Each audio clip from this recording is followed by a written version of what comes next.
दोस्तों, क्या बीजेपी के भीतर सब कुछ ठीक चल रहा है या फिर कुछ बड़े फैसलों की तैयारी शुरू हो चुकी है?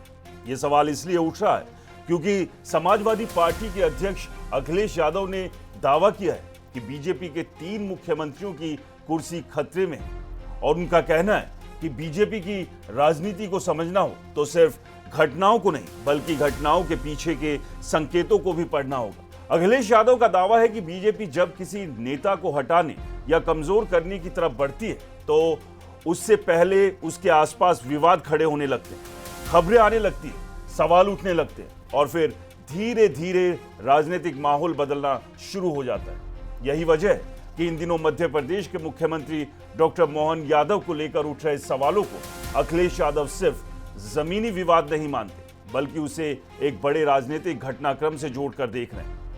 दरअसल विवाद उज्जैन की जमीनों को लेकर है। उज्जैन कोई आम शहर नहीं, महाकाल की नगरी होने के साथ साथ ये देश के सबसे तेजी से विकसित हो रहे धार्मिक शहरों में गिना जाता है। केंद्र और राज्य सरकार दोनों यहां बड़े पैमाने पर निवेश कर रही है। महाकाल लोक बनाने के बाद से जमीनों की कीमतों में भी जबरदस्त बढ़ोतरी देखी गई है। ऐसे में जब एक राष्ट्रीय अखबार की रिपोर्ट में दावा किया गया कि मुख्यमंत्री बनने के बाद मोहन यादव के परिवार और उनसे जुड़ी कंपनियों ने बड़ी मात्रा में जमीनें खरीदी है तो स्वाभाविक तौर पर सवाल खड़े हुए। रिपोर्ट के मुताबिक इन खरीद की गई जमीनों का बड़ा हिस्सा उन इलाकों में है जहां आने वाले सालों में विकास परियोजनाओं की संभावना थी। कहीं सड़क परियोजना थी, कहीं शहरी विस्तार की योजना थी तो कहीं मास्टर प्लान के तहत विकास का प्रस्ताव। यही से विपक्ष ने सवाल उठाना शुरू किया। विपक्ष पूछ रहा है कि क्या ये सिर्फ एक कारोबारी फैसला था या फिर भविष्य की योजनाओं की जानकारी पहले से उपलब्ध थी।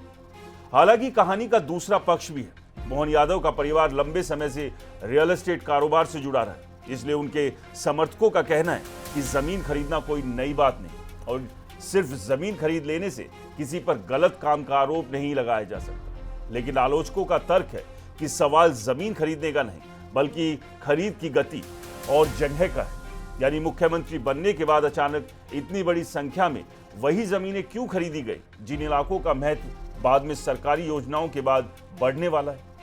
यही वो सवाल है जिसका जवाब विपक्ष मांग रहा है। इस पूरे विवाद को और चर्चा तब मिली जब उज्जैन मास्टर प्लान 2035 का जिक्र सामने आया, क्योंकि इस योजना के तहत शहर के कई हिस्सों की तस्वीर बदलने वाली है और जिन इलाकों में विकास होना है वहां जमीन की कीमतें पहले से ही तेजी से बढ़ चुकी।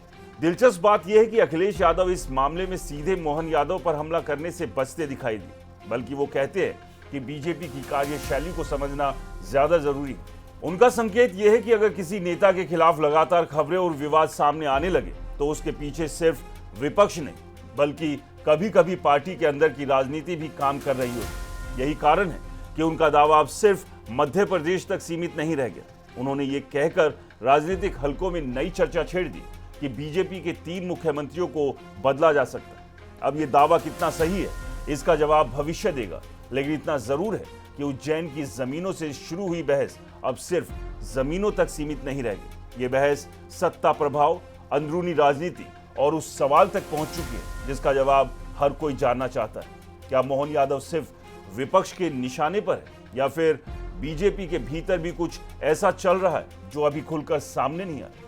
फिलहाल असल सवाल पारदर्शिता का है। जब कोई व्यक्ति मुख्यमंत्री की कुर्सी पर बैठता है तब उसके हर फैसले और उसके आसपास होने वाली हर गतिविधि पर स्वाभाविक रूप से ज्यादा नजर जाती है, क्योंकि अब वो सिर्फ एक कारोबारी या विधायक नहीं बल्कि पूरे राज्य की सत्ता का चेहरा होता है। ऐसे में अगर जमीनों की खरीद को लेकर सवाल उठ रहे तो उनका जवाब भी तथ्यों और दस्तावेजों के साथ सामने आना चाहिए, क्योंकि राजनीति में आरोपों से ज्यादा महत्वपूर्ण जवाब होते हैं। जहां तक अखिलेश यादव के दावे का सवाल है, यह दावा सही है या गलत, इसका फैसला आने वाला समय करेगा। लेकिन भारतीय राजनीति का इतिहास बताता है कि कई बार बड़े राजनीतिक बदलावों के संकेत विवादों और खबरों के जरिए पहले ही दिखाई देने लगते हैं।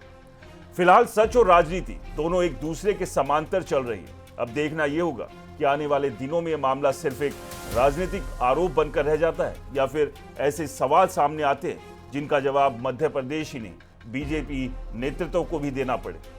बाकी आपकी राय क्या है? कमेंट कर अपनी राय जरूर बताएं। नमस्कार, जय हिंद।